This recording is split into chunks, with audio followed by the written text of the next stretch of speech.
অবশেষে আমরা champions trophy 2025 সালের শার্ট কিন্তু ফাইলাইছি। বিসিবি শার্ট বাইর করছে। কেডা ক্যাপ্টেন? শান্ত ভাই। শান্ত ভাই কেমনে ক্যাপ্টেন না হইব কন্ত? বিপিএল দি কিপার হারাইছে। আমি তো তার কিপার দিকে করে আসানো, তার কিপার দিকা কেমনে আসানো কি জানেন? তার দি মুড়া একটা বেড়া আছে না ওয়েস্ট ইন্ডিজের, এই মুড়া বেটার ক্যাচ ধরছে। আমি কো হইছে এখন তো 2025 সালে চ্যাম্পিয়ন্স ট্রফি তো তাওই হেলবো ক্যাপ্টেন্সি। দেখছেন আমার কথা ফইলা গেছে গা। আচ্ছা তাহলে এখন কেডা কেডা আছে? সৌম্য সরকার আছে। সৌম্য সরকার ভালো খেলে, যেদিন ভালো রান করবে ওই দিন বাংলাদেশে জিত পাক্কা, কারণ তার রানের স্কেল ভালো, সে সুন্দর খেলে, তার শটগুলো ভালো লাগে আমার কাছে। তারপর আছেন তানজিদ হাসান তামিম। তামিম ভালো হলে যদি ক্রিজে থাকে প্রতিপক্ষ বলার জন্য তাণ্ডব, কিন্তু বেশিক্ষণ টিকতে পারে না। আমি তানজিদ হাসান তামিমকে একটা মেসেজ দিব যে আপনি ক্রিজ থেকে খেলেন, ক্রিজ থেকে খেলবেন এবং আমাদের জন্য লম্বা একটা ইনিংস উপহার দিবেন। তারপর আসেন আমাদের তাহিদ হৃদয়, গরিবের গেইল। আমি সবসময় তার একটা গরিবের গেইল, কিন্তু সে 25 রান 20 রান করার পরই বড় বড় শট খেলতে চাই। তারপর কি হয়? দাগের কাছে গিয়ে ছক্কা, বড়াতে ক্যাচ জেরালা, তোমার মনটা ভাঙা জায়গা। আমার একটা প্রিয় ফিল্ডার ভাই, একটু সাবধানে খেলবেন, দোয়া করি আপনার জন্য। তারপর আসেন আমাদের one and only little master cheeky boy Mushfiqur Rahim ভাই। মুশফিকুর রহিম ভাই, আপনি এই চিকি শট দিয়ে কত ম্যাচ জিতাইছেন, কত ম্যাচ হারাইছেন, এটা আমি দেখছি, আমি জানি।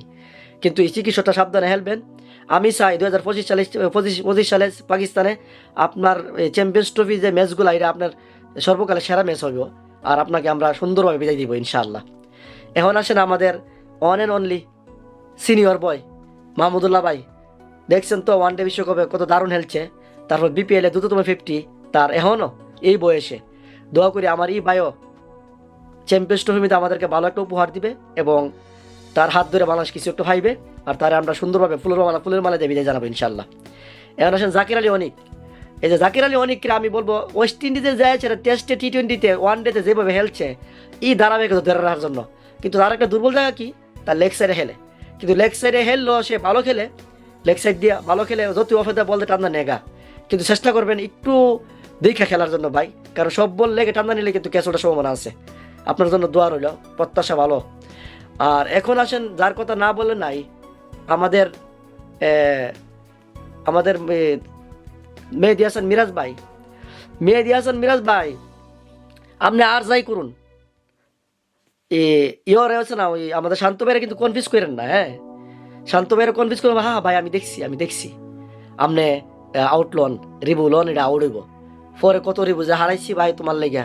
আমিও তো মনে করি হ্যাঁ তুই বুঝি সারা বাংলাদেশের মানুষের তুমি আশা দাও, পরে আশা নৈরাশা করে লাও। তুমি একটু কম দিক্ষ ভাই, একটু চুপ থাইক্য, তোমার প্রতি এই প্রত্যাশাটা ভাই আমার। তারপর আসেন কেডা? রিশাদ হোসেন। রিশাদ হোসেন কিন্তু ভালো একটা স্পিনার বল, উইকেট টেকার বল করে, দারুণ বোলিং, আবার লাস্টে নেমে কিন্তু কিছু ছক্কা মক্কা মারতে পারে। এখন আসেন আমাদের স্পিড বয় তানজিদ হাসান, তাসকিন আহমেদ। তাসকিন আহমেদ কিন্তু দারুণ বোলিং করে, এখন ফর্মে আছে, বুঝে ভালো। পুরান ইফ্লোহান্ডের মধ্যে স্পিড যারা করে তার মধ্যে পুরান ফিল্ডার, সে ভালো বুঝে। এরপর আসেন আমাদের মুস্তাফিজুর রহমান ভাই। প্রথম গিয়েছিল আইপিএল যে একটা ধামাকা দেখাইছিল, প্রথম আয় যে একটা ধামাকা দেখাইছিল, এই ধামাকাটা একটু দেখাও না পাকিস্তান গিয়েছিলা। পাকিস্তান গিয়ে এই ধামাকাটা আমরা দেখাও, আমরা কিছু দেখতাম চাই। এরপর আছেন রাব্বি। রাব্বি জায়গায় আমি মনে করি ইওর দরকার ছিল লিটন দাসকে। লিটন দাস কিন্তু দারুণ হেলে, একটা অহন ফর্মে না অফ ফর্মে আছে, একজন অভিজ্ঞ ফিলার দরকার ছিল, কিন্তু বিসিবি তারে দিছে রাব্বিরে।